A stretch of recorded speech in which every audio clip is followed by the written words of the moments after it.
Hello student, मैं हूं मनन भारद्वाज और लर्निंग विद मनन में आप सभी का स्वागत है। ठीक है, आज एक छोटा सा टॉपिक लेके आया हूं। हालांकि क्लास 10th में ये काफ़ी इम्पोर्टेंट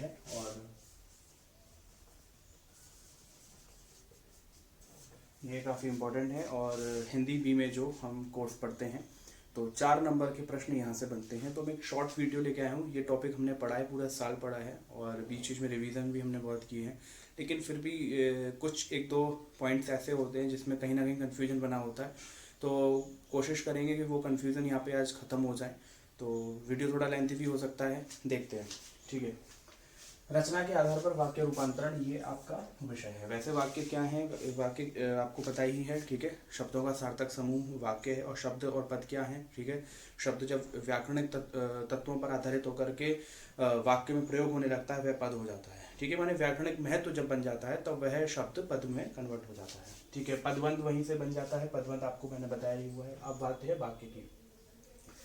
वाक्य में मुख्यतः देखिए तीन प्रकार हैं। एक तो ये सरल है ही, ठीक है, फिर दूसरा संयुक्त है, आई थिंक दिख रहा होगा, और फिर लास्ट है आपका मिश्र। ठीक है, बहुत सारे लोग पहले मिश्र बताते हैं फिर संयुक्त सरल, लेकिन एक क्रम है। सरल को पकड़ते हैं पहले। सरल क्या है? ठीक है, बहुत सिंपल शब्दों में उद्देश्य और विधेय।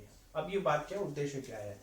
तो उद्देश्य एक्चुअल में क्या है कि जो वाक्य में कोई बात होती है, बिना मतलब कोई तथ्य है तो वो किसी ना किसी आधार पर तो ही हो रहा होगा ना। जैसे इस वाक्य में बकरी खेत में चल रही है, तो अधिकांश जो उद्देश्य है वह कर्ता है।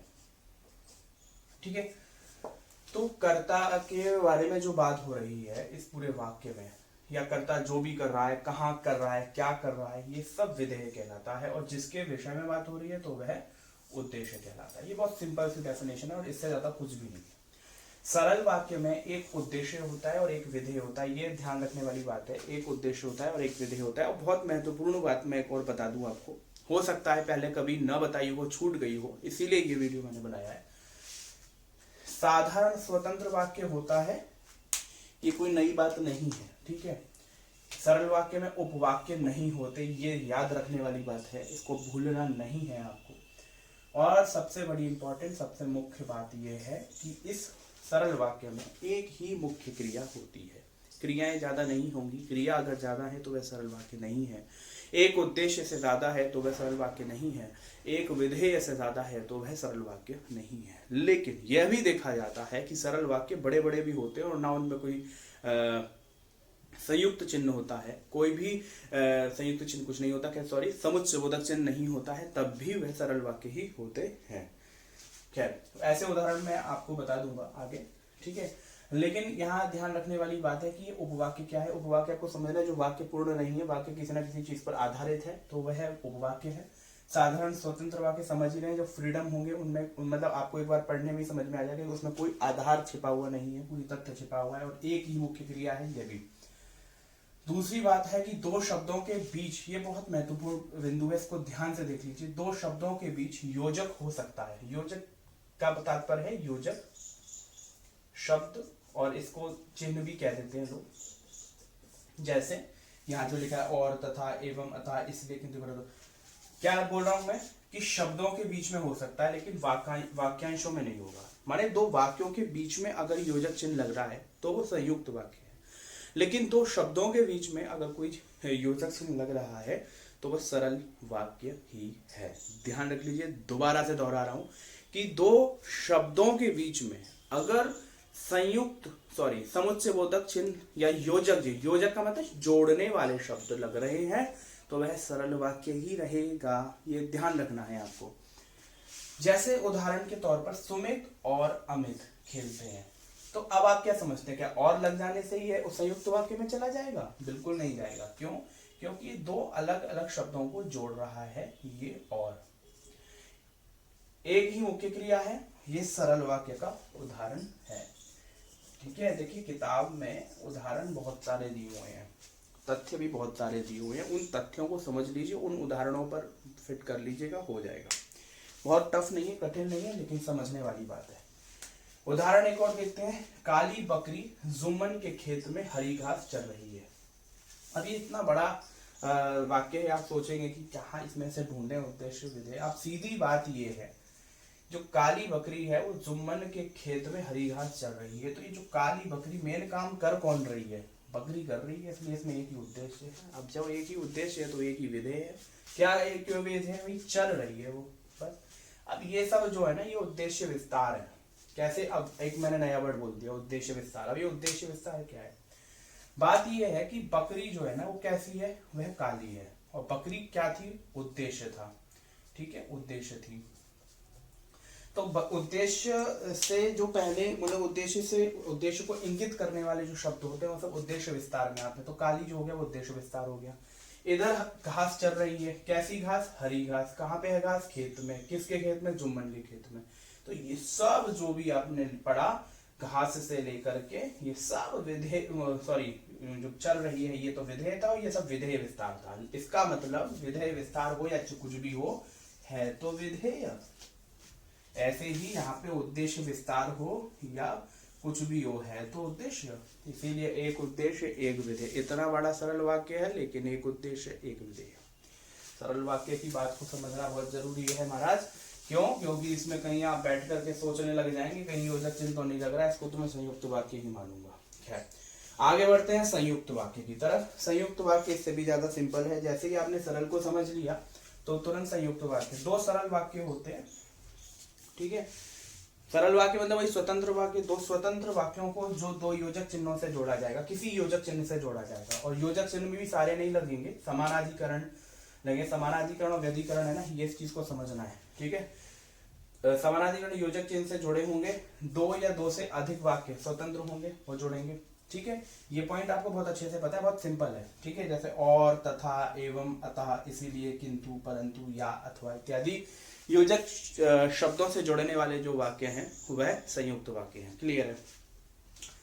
ये वाला पॉइंट बहुत ध्यान से देख लीजिए, ये थोड़ा सा आपको कंफ्यूज और अलग सरप्राइज कर सकता है।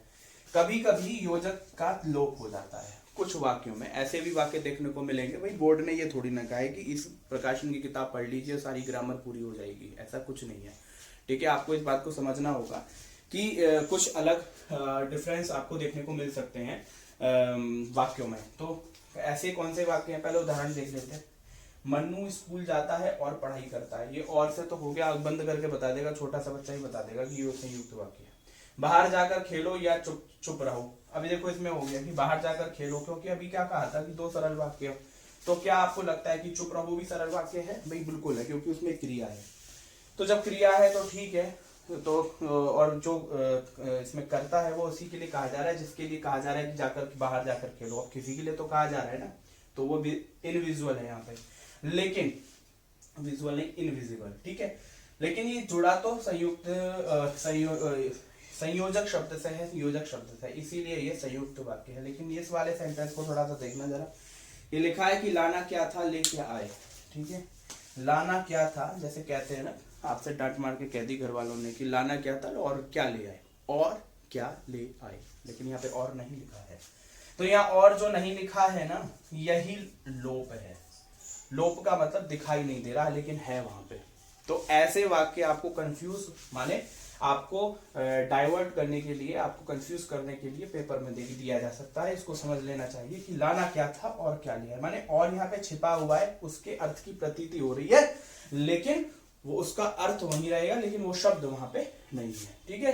तो और बाकी का एक लास्ट में देख लीजिए, और, तथा, एवं, अतः, इसलिए, किंतु, परंतु, या, अथवा, ऐसे शब्द जो वाक्य को जोड़ेंगे।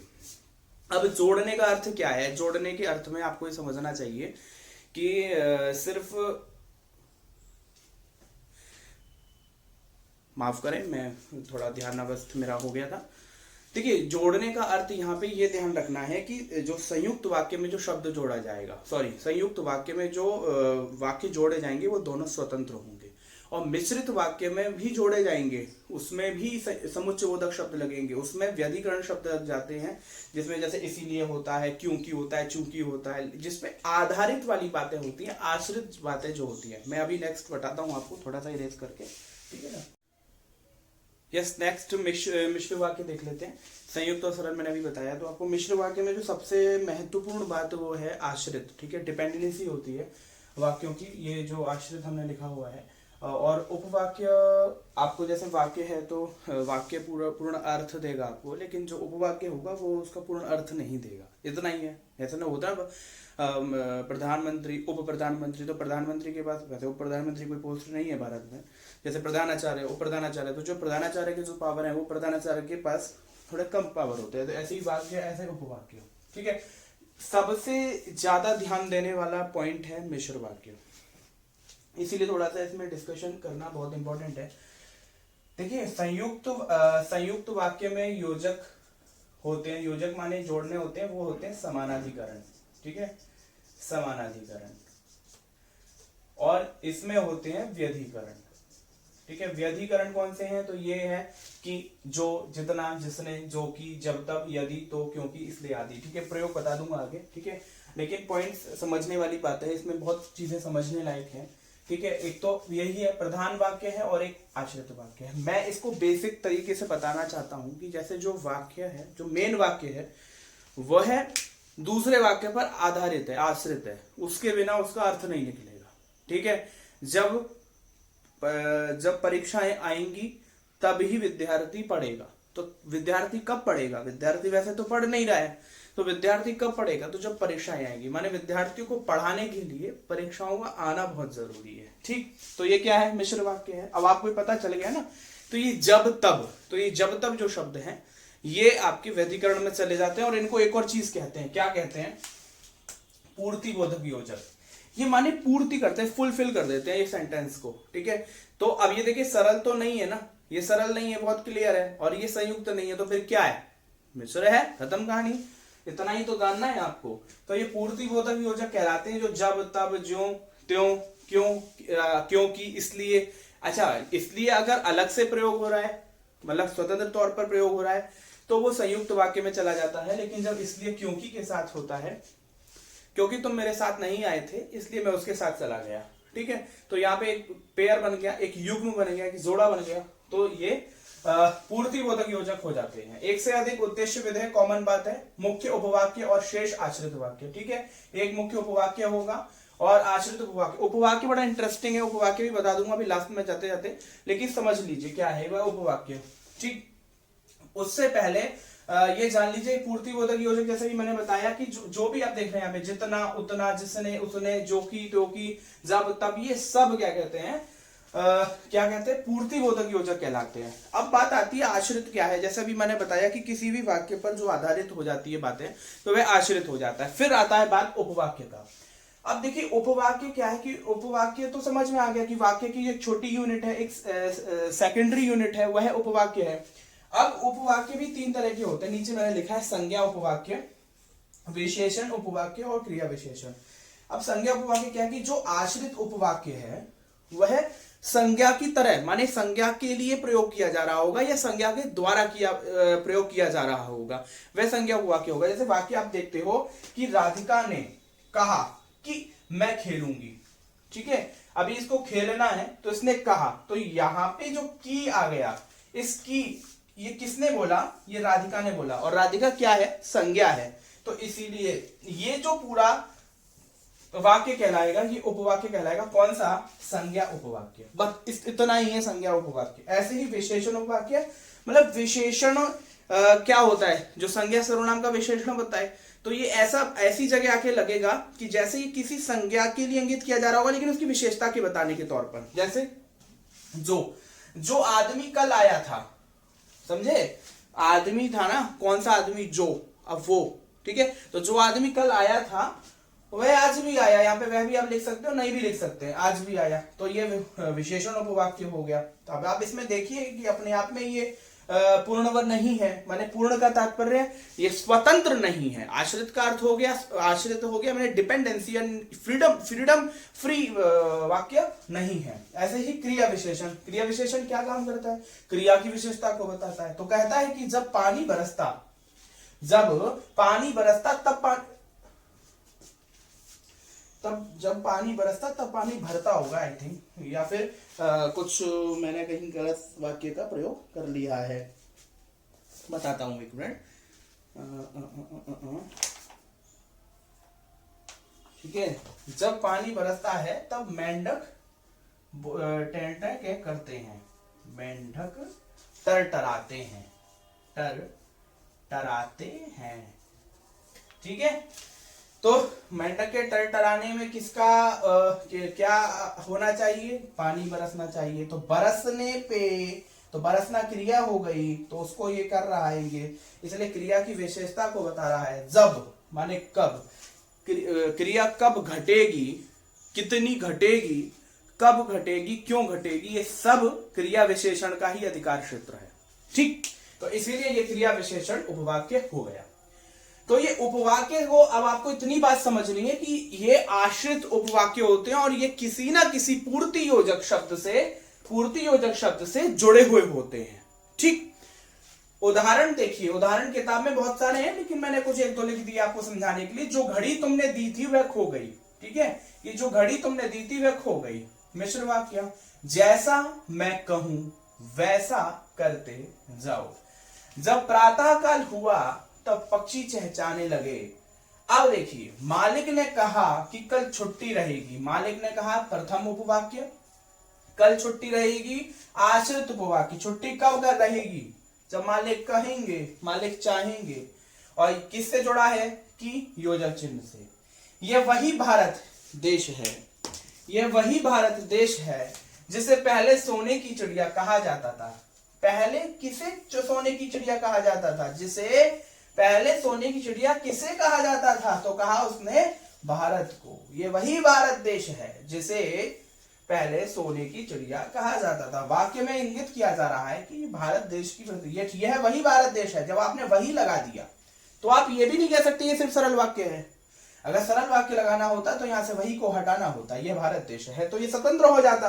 लेकिन जब आपने लगाया वही, तो माने आपके कुछ और लगाना चाहते हैं जिसे, तो ये जिसे क्या हो गया, ये जिसे हो गया पूर्तिबोधक योजक। ठीक, बात तथ्य सिर्फ इतना ही है कि वाक्य को समझ लीजिए। वाक्य में अगर कहीं आश्रित तत्व आ रहा है, तथ्य आश्रित आ रहा है, तो वह मिश्रित में चला जाएगा। और स्वतंत्र है, दो स्वतंत्र हैं, किसी योजक शब्द से जुड़ रहे हैं, तो संयुक्त में आ जाएगा। और अगर उसमें संयुक्त जैसी कोई बात नहीं है, योजक तत्व नहीं है, योजक शब्द नहीं है, समुच्चय बोधक शब्द नहीं है, समानाधिकरण शब्द नहीं है, व्यधिकरण नहीं है, चाहे वो कितना भी बड़ा सेंटेंस है, वह सरल में ही रहेगा। देखने के लिए धन्यवाद। अच्छा करें आप लोग, आगे अच्छी पढ़ाई करें, और यही आशा के साथ मैं उपस्थित होता रहता हूं और आगे भी होता रहूंगा। धन्यवाद।